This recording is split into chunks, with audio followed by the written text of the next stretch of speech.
The reports come from this absolute idiot. I don't rate this guy, yeah? I don't like Jackson. this guy. Jackson. He's blocked me on Twitter, by the way, because he wrote something about Mainoo. I don't know if you remember, Faz, yeah? But he wrote something about Mainoo, and I went to Nuruddin. Look, this is the guy that you basically are friends with or you know of. And I said, this journalist is a see you next Tuesday. You get me? And I you know what I mean? I said, yo, this guy, man, this is the guy, yo, that just basically chat shit. And he blocked me because he wrote something about Kobbie Mainoo. I can't remember what he said, guys. It was something about Kobbie Mainoo. And it was like a diss, basically, at Kobbie Mainoo. So I'm just like, yo, like, how has he got this information? Is he really, you know what I mean? Is it a situation where, you know what I'm saying? You know what I'm going to bring up right next, you know what I'm saying to you? Like, is it that? Is it that? Or, like, where is it coming from, basically? Like, where is your report coming from? But it says here, Kobbie Mainoo is planning to reject a offer of a new contract at Man United and seek a move abroad. United will be open to selling Mainoo, who's valued at 70 million, but still believe he could agree to improve terms. So basically, like nothing. Basically, he might not. Yeah, accept. basically. So what are we doing? Why are we getting upset? Player wants to get better terms, and the contract that the club are offering, he's not happy with. That's just general negotiation. Yeah. And Ramiz, we don't know yet. This is what I don't get. We don't know what's happened. This is all just negotiations. That we don't know what's going on. Okay, cool. You could imagine it and say, you know what? If he wants that money, then cool. But I'm seeing like people just outright saying, sell him. He's not loyal. Get him gone. He thinks it's too big for what he is. Honestly, and maybe social media is not the place to go to, yeah. But bro, man just saw what I saw, yeah. And it's like, bro, we don't know anything that's happened. We don't know what Kobbie Mainoo is going to do, what he's not going to do. He's got 2.5 years left on his contract. Got a long time, yeah. He's got a long time. So you don't have to negotiate anything this year, bro. I don't understand. No, he doesn't need to. I think where the energy needs to be is the guy who's leaking out the stories. His agent or someone close to him is leaking out information. He has to be. Because that story, listen, there's no smoke without fire. Yeah? I get that. I understand that whole high kind of concept. But, bro, someone is leaking it to The Guardian for them to make out this story. Because they're meant to be credible newspaper, The Guardian. They're meant to be. But right now, either that's a sensationalist piece, yeah, or someone down the line wants a bit more peace. So let's go and put it out there. Yeah. You know what I'm trying to say? Yeah. I don't know why we, as a club, should even entertain any contract talks now. He's got years left on his deal, bro. Yeah, 2.5 years left. Yeah. It's a long time, bro. It's a lot can happen in 6 months, let alone 2.5 years. In 6 months, another generational Kobbie Mainoo type of player might just come out, bro. That's what happens. Yeah. You know what I'm saying? And people here getting upset. So it's just a general negotiation. Reporters are going to report, and they're just going to stretch whatever they hear from X, Y, and Z, and that's what it is. I'm not upset at all, bro. I'm not upset at all. Okay. Let me ask you a question. Yeah, are you kind of like one of them where Mainoo stays, Mainoo goes? Are you bothered? Like where are you in terms of Kobbie Mainoo, the player? Do you value him? Do you think he would be worth that 180 grand if the stories were true that it was 100? Do you think he's worth that? Because I don't know if me and you had a back and forth, but you know, I said for me, he's round about 80, 90 grand a week sort of player in terms of wages right now. But then again, people like Danny said, you know what? Nah. Nuruddin was saying, nah, like let him get his 180 grand a week. So I'll tell you this: if I'm gonna speak to you like I'm a director of Manchester United. Yeah. You want 180, 150 to 180 grand right now, or better terms, whatever. Guess what? Thank you very much. We as Manchester United club decline. We will happily entertain your offer come 1 year time. You still have 2.5 years on your contract that you signed not that long ago when we gave you first team contract, and you were happy with that. Now that you see that the club is running out on money to buy players, you want to come and rinse the club for a wage. Not happening. Not happening, bro. I'm sorry. We're not doing it. Prove us in 1 year if you are valued and worth what you want. And then we will see if we want to give you 150 to 180. Right now, we don't have to give you nothing. Zilch. Facts. If a club comes to buy you, we don't even have to sell you, bro. It's up to us. You are, at the end of the day, as harsh as it sounds, as mad as it sounds, you are our property. Property. Yeah. I'm sorry, but we own you. You are contracted to us for 2.5 years more. At the end, if you want to leave for free, we can see it then. Mbappe left for free. Yeah. You know what I'm saying? Yeah. You saw the situation with Trent and Liverpool. Mad situation, Pogba as well. Lot of mad situations happen. So right now, the fact that you're asking for a contract right now tells me, you know, that you're not even sure if you want to stay in the club or not, as it is, because you still have 2.5 years, bro, on your deal. Come back from injury, play another season under Ruben Amorim with the new 7 players that we're gonna go and get, because Lindas, Maggie's, Ericsson's, Casemiro's, you know, Johnny Evans, all of these guys are leaving. We're getting new players in. Then we'll see how you fit in. Because what if you come back from injury and whatever happens, you don't perform? We've just given you 180 bands, and now we can't sell you because nobody wants to get a 20-year-old on 150, 180. Yeah. Calm down, son. Calm down. I know you're a great player. I know you're a fantastic player, but guess what? We're a bigger club. So that's how I would deal with it if I was Manchester United.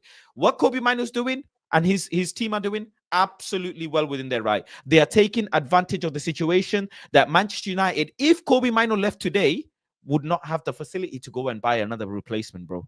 They just wouldn't. They've got too many other priorities. After this window, in 2026 summer, bro, Manchester United will have to replace Andre Onana. That's going to cost 40-50 million. Manchester United in 2026 season will probably have to release and figure out, bro, we've got to deal with Rasmus Højlund. We've got to deal with Garnacho, let alone Kobbie Mainoo. And he's had no issues. He's caused us no issues. You know, I don't know what it is with United, but what contracts just become a saga. They become this sort of drama. Like, what is it like? Okay, it's my United, but brother, like, everybody loves to create news out of nothing, bro. Like, what? Like, man's got 2.5 years left on his contract. And someone said to me in the chat, I think it was Samson, he said, don't be naive. This might be just coming from, to be fair, Liverpool. But Liverpool is Mo Salah, Trent, and Alexander Arnold and Van Dijk. They're world-class players, man. And by the way, world-class players proven across many seasons. Many seasons, not one, not two, many accolades under a manager that's been there for a long time. Then that manager left. Now under the next manager, the first season they're about to win a league. Long data, bro. Long data. I'm not saying, by the way, 2 years is a long time, because at the end of the day, like, 2 years can fly by. Like, I remember the World Cup like it was yesterday. Yeah, you know what I mean? But it's one of them where it's like it should be one of our own. Like, and this is the thing though. When's the last time Man United sold one of their own? Like, Pogba, 1 million. Lingard, but he went on a free.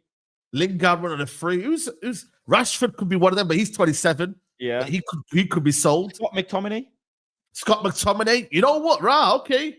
Anyone else? He's a proper man clad. You know what I'm saying? From the academy. Yeah. How much is Saka on, by the way? Saka. I want to know what Saka's on. Arsenal wages. Because if Saka is currently on 195 a week. 195. 10 mil. He's on 195 a week. Yeah. So, brother, and Saka's been mashing up work, bro. Plus, by the way, that's basic. He's on 100 grand a week bonus, so he's on 295 a week if he hits his bonuses. Oh yeah, I've just seen that. Yeah, as well. Yeah. So listen, that's a player that, listen. You know what it is with Saka? He, for me, has got X factor qualities. I'm not saying that Mainoo doesn't have X factor qualities, but in the midfield, he's just almost like learning his game. Right, but Saeed, I'm gonna give you a bit more context. Do you know how much Bukayo Saka was earning when he was 20 years old? No. 70 grand a week. That's what I'm saying. When did it go up? When he turned 21. Okay, 21. Yeah, and Kobbie Mainoo is 19. Mainoo is 20 in April, isn't it?